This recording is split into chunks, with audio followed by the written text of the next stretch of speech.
Ассалаумағалейкум бауырлар. Бүгін міне екінші күн. Хаммер автокөлігіне Триузет Toyota автокөлігінің қозғалтқышын орнаттық.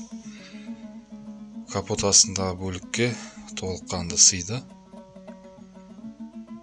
Енді осы қозғалтқыштың көліктің жақтауына жататын жастығын ойластырып жатырмыз.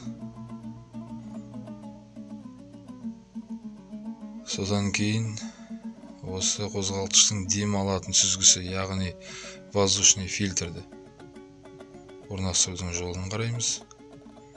Неке бұл автоматты беріліс қорабы, бұл да толыққанды өзінің ұясына орнатылды. Тарату қондырғысы, яғни раздатка. Осындай қолдан темір жасап,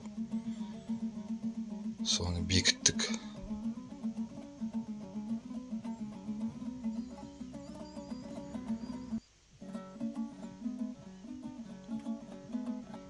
Уақытша осылай ағаш қыстырып қойған болатынбыз. Бұның да жолдарын орнату, бекіту бөліктерін ойластырамыз.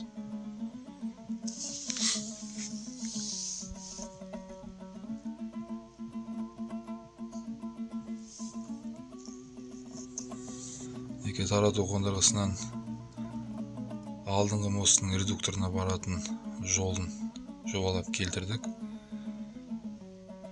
Айта кететін жайт, картер қақпағын кесуге тура келді. Алдыңғы мост редукторына тиіп қалмау үшін кесіп осылай бөліп өзгерістер енгіздік. Бұны енді жамаймыз.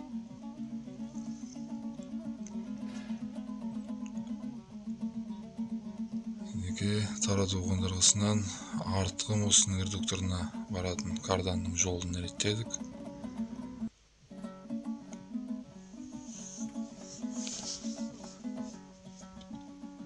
Осылайша жігіттер біршама жұмыс жасалды. Әлі де жұмыс көп. Жалпы бастамасы жаман емес. Моторды жақсы ұясына жатты өзінің. Видеоның жалпы жалғасын алдағы уақыттарда саламыз. Келесі көріскенше аман саулықта болайық бауырлар. Арнамызды қолдап, тіркеле кетуді ұмытпаңыздар.